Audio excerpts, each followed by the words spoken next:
Hello everyone, I'm Nancy Byrne with your City Update. With Monday being back to school day, we have some news concerning masks in our schools and rules for drivers around our school zones. First of all, Governor Steve Sisolak signed an emergency directive pertaining to face coverings and other mitigation strategies that will apply to public, charter, and private schools.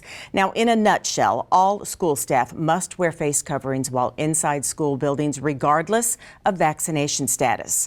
All kindergarten through 12th grade students and all school staff must wear face coverings while on school buses, as required by the Centers for Disease Control.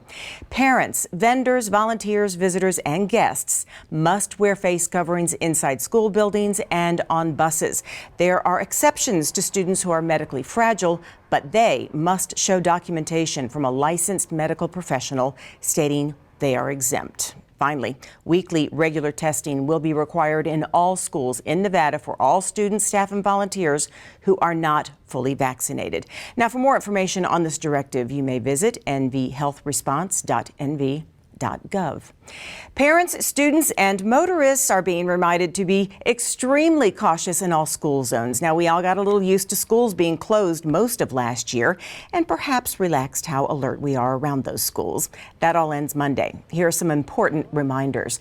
When you are driving and see red flashing lights on a school bus, drivers in both directions must stop.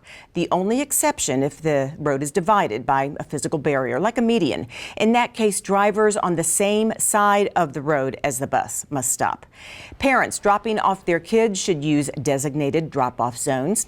For those heading to work, you might want to allow a little extra time in your commute for the first few weeks till we get used to this. And if nothing else resonates with you, there's this. Drivers caught passing a school bus could be hit with a fine anywhere between $250 and $500, and speeding in a school zone carries a fine of about $400.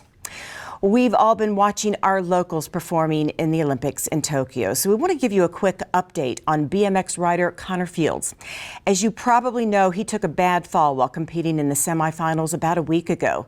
The crash caused a brain hemorrhage, a few broken ribs, and some other injuries. Well, we're happy to say he's on the mend. So much so, he's been released from the hospital in Tokyo and will be doing his rehab back home here in Southern Nevada. We wish him well. He's always been such an inspiration in our community. Finally, congratulations to the City of Las Vegas Chief Community Services Officer, Dr. Lisa Morris-Hibbler, for being named a woman to watch by Nevada Business Magazine. We are proud of you and will continue to watch and learn from you. That's it for the City Update. Be safe out there. Watch out for the kids in those school zones, and we'll see you for the next City Update.